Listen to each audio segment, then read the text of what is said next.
Starting out in the drive today with a full battery. It's fully charged to 325 kilometers. That is one of the big discussion points on the e-tron, whether it's Sportback or not. Because yes, of course, there is Tesla who can drive a little bit further. It's also a beautiful morning here as I wait in traffic. The sunrise is just coming up.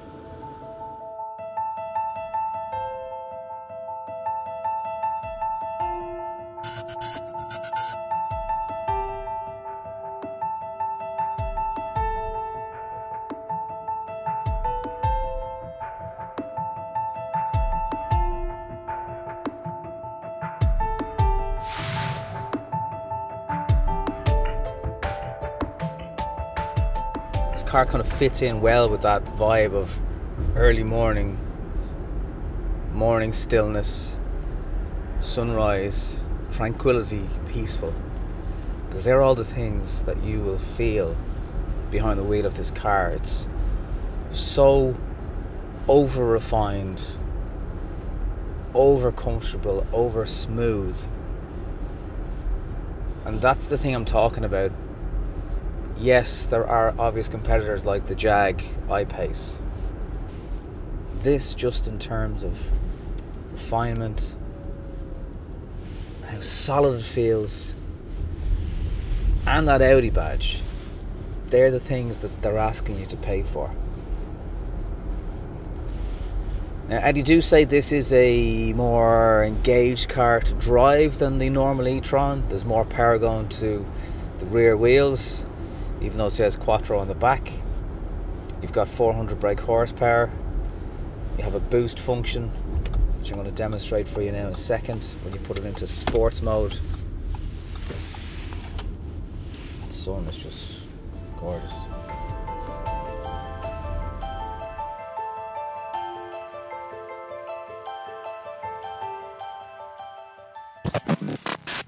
Audi have launched a new variation of the e-tron. This is the Sportback, and it looks a little bit slopier across the back of the car. It's got some different designs, like the front of the headlights that have these little, I don't know, they're like claw marks, but also they want you to think that they're the different levels of charging on a car. There's some aerodynamic stuff as well around the front, like this little thing here. You've got these really bright LED lights, matrix headlights, daytime running lights around the front. They look as Audi as ever. They're also doing different things with their cars now, where you'll subscribe to something like a headlight pack and you'll pay for that over the 3 years of your ownership of the car, whether you're PCPing or just whatever you feel you're going to hang on to the car for.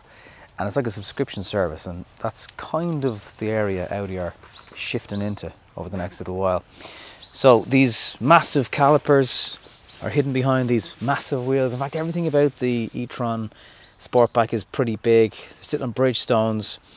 Those calipers, though, they'll cost you a few £100 to get them painted on the car. CCS charging over this side. On European cars, you get normal, slower charging on the other side, obviously depending on whether it's a left-hand drive car or right-hand drive car. It can do 150 kilowatt charging at an Ionity. You've got a 95 kilowatt hour battery, about 83, nearly 84 kilowatt hours of that is usable. More lines on the Sportback down here, which have little grooves on them, and that slopes down into your roof line, which doesn't actually take a huge amount of space out of the interior for head height. And actually there's some clever cutouts in the trim of the car to deal with that as well. So let me show you around the back. Colour is plasma blue, for those of you wondering. You got an e-tron badge and a 55 Quattro. Don't even try and make sense of what that means. It doesn't mean it's a 5.5. It's an EV. Boot, electrically opening. Of course it is. Now the boot is huge. Like, you'll get so much stuff into here. You got little net areas, tethering hooks, a good bit of storage down here that you can use stuff. And actually, there's a removable little box here which you can take stuff with you, and some netting as well to keep stuff secured down. boxes. It's interesting. Maybe you want to put your groceries in there and carry them to the house as little handles on it. Clever. The clever continues in the fruit, or the frunk, or the trunk, or whatever you call the front of an EV, with space for cables, your granny charger, which you won't use too often on an eTron, I'd imagine. I'll explain very shortly. But it does mean the actual boot is left for, well, being a boot. It's pretty much a flat entrance into the car also. A little bit of a lip here, nothing too major. And if you fall down your seats as well, it's monstrous in there. Privacy glass on these windows is going to cost you extra. Back here in the eTron, it's massive. I can't even tell you. You need to sit into one for yourself to see how much rear leg room there is. There's pretty much a flat floor, not fully flat. Cool little armrest here. The way that opens, fancy. And they've also cut out parts of the roof here, just if you did need a few extra inches for a taller rear passenger. They've thought of that. They've also thought of long-legged passengers up the front. I'll show you that in a second. You got lights that do actually need a physical button to turn them on, but they are LEDs. This particular car doesn't have a climate control independent one back here. You do get two vents, of course, and there's still no USB charging in the back of the car. That's a bit weird. Good storage for passengers. The bins, the door bins, they are massive. In the back also. You know, normally people in the back get a little bit shortchanged. Not in the eTron. It's huge.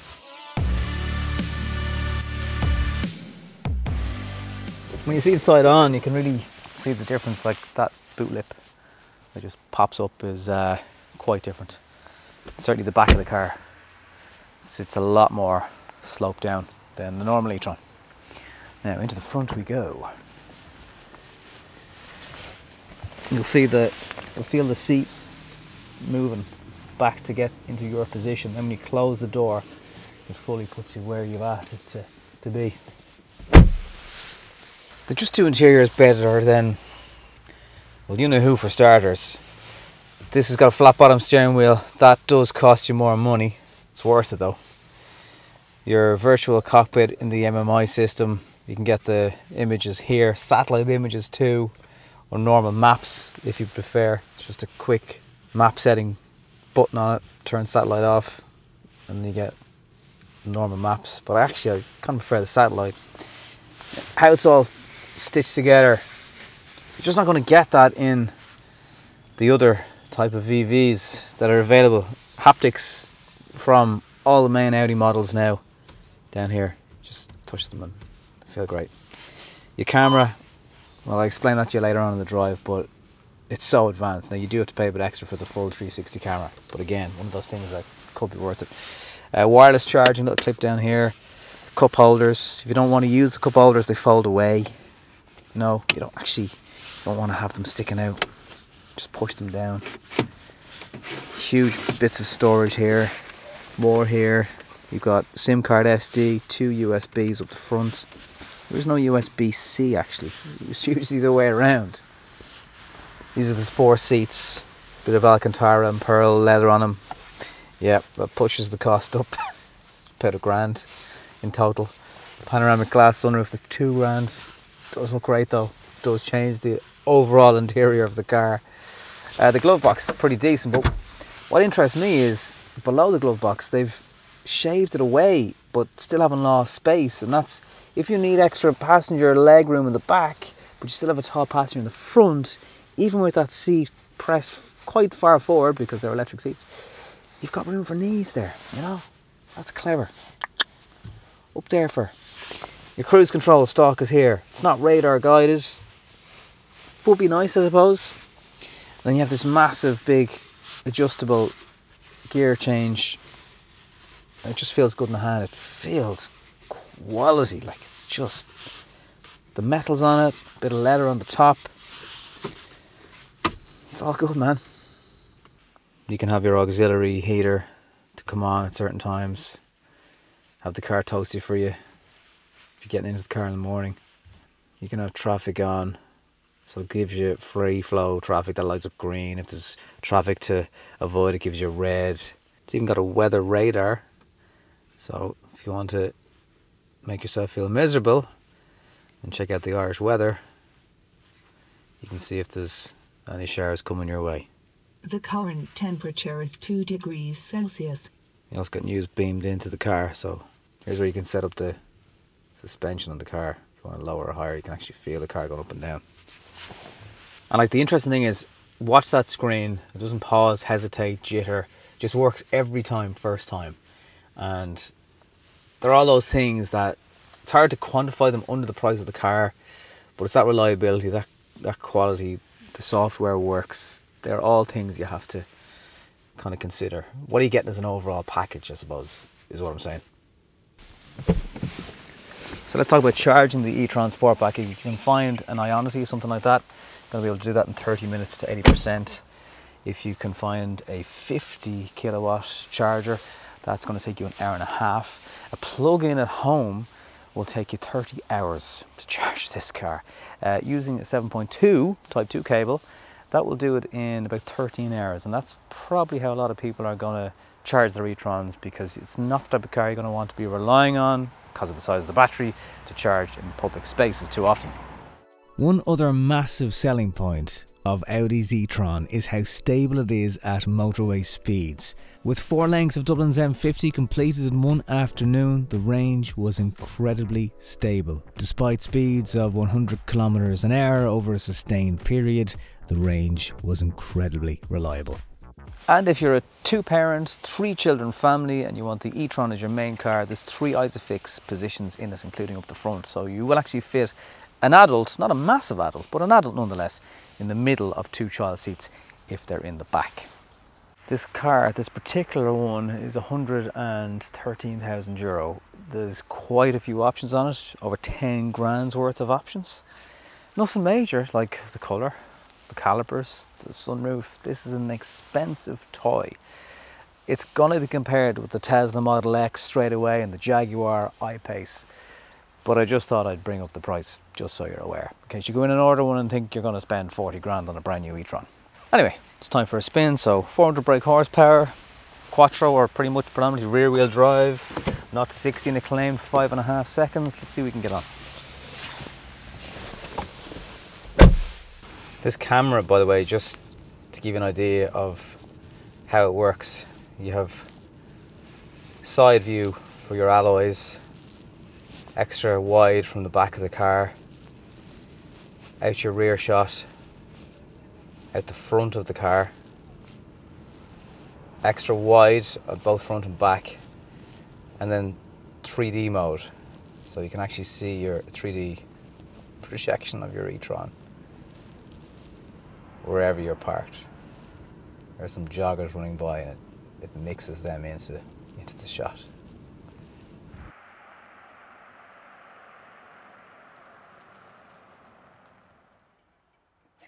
So you have this boost mode, it's in S, you floor it, and at that speed it will do 0 to 60 miles an hour, 100 kilometers per hour in just over 5 seconds if you get to use the full acceleration of it. You know, I'm not doing that this morning. Safety first, but the grip on it is incredible and it just goes. The noise it makes sometimes, you feel like you're driving a spaceship. Everyone who gets into this car, I've driven a decent enough mix of people this week, from small people to big people, they just comment on how smooth and floaty it is. The only thing you can hear, especially at this hour of the morning, it's just tires on tarmac. That's it. It'll still do okay with bends.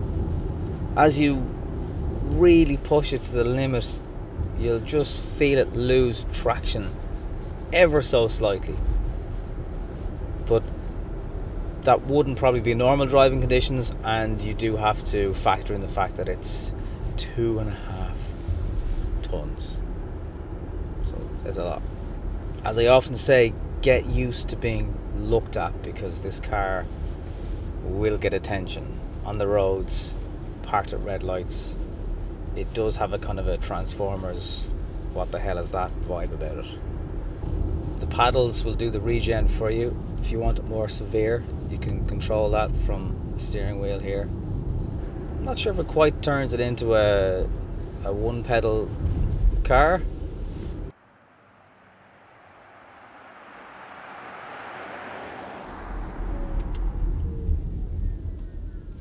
You can hear that. It almost sounds like a washing machine coming to the end of its cycle. Over bumps, not a problem. It just kind of hops over them. It's just a very smooth, sophisticated way about going about your business. And if you're a fan of a large SUV and you're a fan of spending big money on cars, because that's your thing, well, they're the reasons you're going to be interested in the eTron. Not so much the range, not so much that it's aerodynamic and it's got all these talking points. It does have all those things, but if you want to swap SUV for SUV, a green one, this is your car. Thanks for watching.